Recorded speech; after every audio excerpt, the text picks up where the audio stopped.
welcome. So this is the Yi outdoor camera 1080p, sold as a Xiaomi camera, and it is, but it's under the Yi brand, and we'll get back to that later, what that means.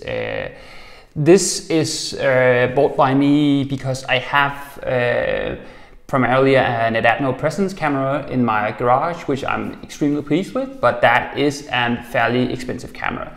So this is a way cheaper solution. It's about a fourth of the price, around $70 from AliExpress.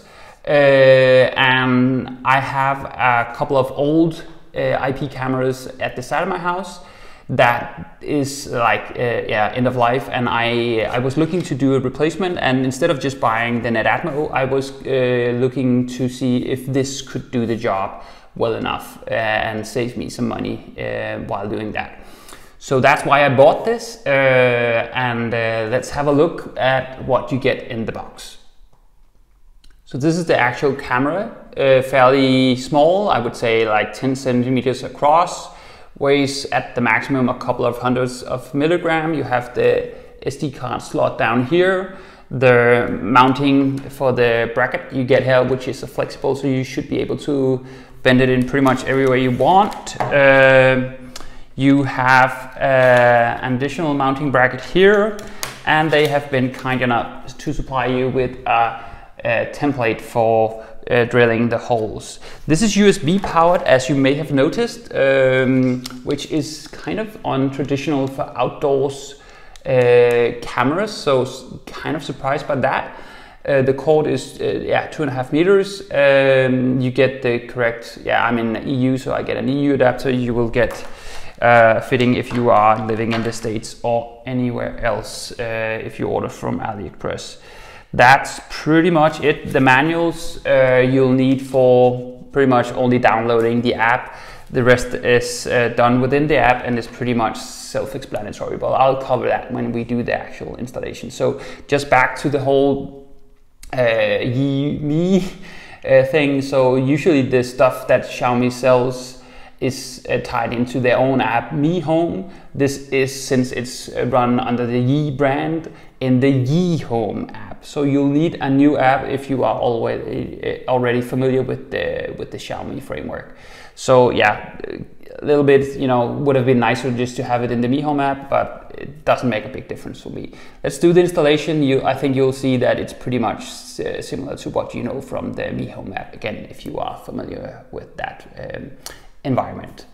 Let's do the installation and take it from there. To start the setup process, we open the Yi Home app and select the plus sign in the top right corner. We can then select the Yi outdoor camera in the lower left corner. That will combine with us booting up the power source to the camera, get a voice saying that the camera is ready to connect. In the app, we are then going into our network settings and selecting the Wi-Fi network that we want the camera to end up with. That generates a QR code on your app that you can then scan from the camera, so that the camera is getting all those settings across. When that's all in place, you'll have the option to name the camera, and that's pretty much how the setup process works.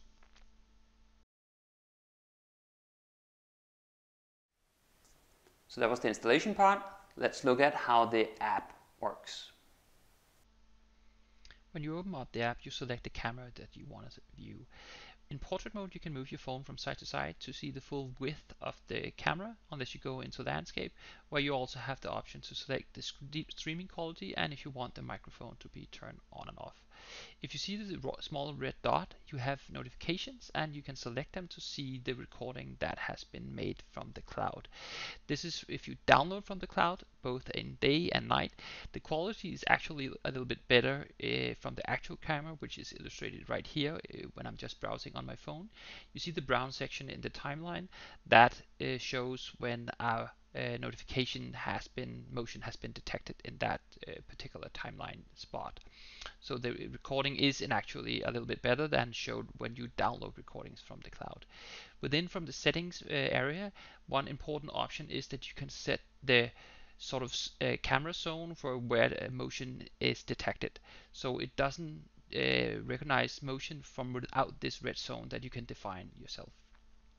Another option is to set how big a sensitivity level you want the camera to react to, and you can also set how the alert frequency is, so you don't get too many notifications if there are emotions within short period.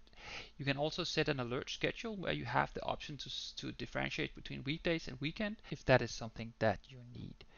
Let me just show you the different plans you can choose from if you need extended storage than the 7 days that you get for free. These are the currently available plans to choose from.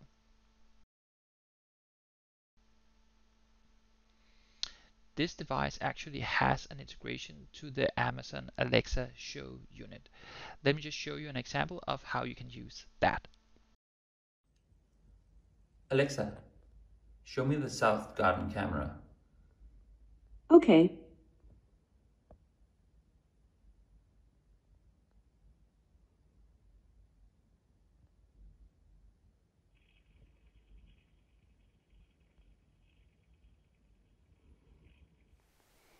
So I'm really pleased with this camera.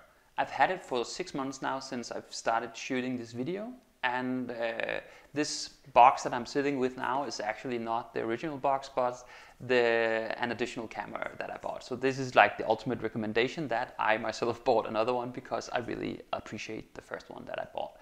So of course it would be obvious to compare this to my other outdoor camera that I did a review of, the Netatmo Presence camera.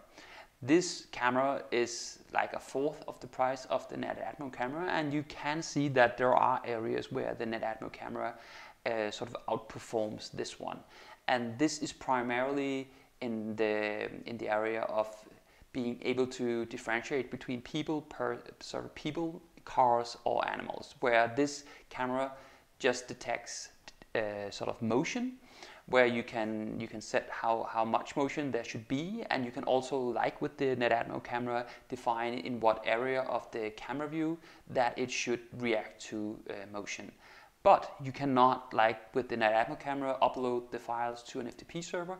Here you are confined to the SD card that is sitting in the camera, and you get then 7 days of cloud storage on Xiaomi's servers, but only 7 days. You can then buy additional days if you want to, and that will cost you in the range of like $5 to $10 depending on how many days of additional storage you desire.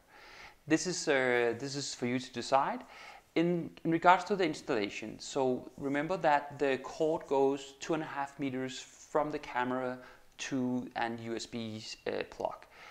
And that for me was slightly in the short end, given that I had to sort of get that wire across my ceiling. It ended up working out, but I would have preferred that I could draw sort of a traditional 220 volts wire from a power source to the camera and not the other way around. But again, it worked out. It's just something that you have to bear in mind when you install this camera, that it goes from the camera out and not from this power source to the camera. I'm very pleased with the detections of this camera. So I get an alert on the app when something pops up, and I then have 7 days to see it on the app using the cloud storage, or if I want to go back in history, I need to go and get the SD card from the camera. So in that sense, again, that's a little more tricky than with the Netatmo camera, but again, the picture quality is great and the price is also very attractive. There's been a lot of price movement within the IP camera area the last year, I think, but not so much on the outdoors camera. And this is back to why I did this after 6 months. I wanted to make sure that that this was durable. Also, this is now the cold season in Denmark, and we are just about the freezing point. But this camera has been working, without any interruptions at all, and it's been perfect from day one. I have had no issues, problems, or sort of misbehavior from it. So again, back to why I bought an additional one. I really appreciate this camera. If you want to buy it, I'll leave a link in the description field to AliExpress. Expect to pay around $75 US dollars including shipping, and that I think, you know, is a good price compared to what is out there on the market. And this this camera will integrate very well with what else that you have within the ecosystem. So hope you find this useful. If you have any questions, leave a comment and I'll try and answer them, or else I'll see you guys in another video. Thanks. See you.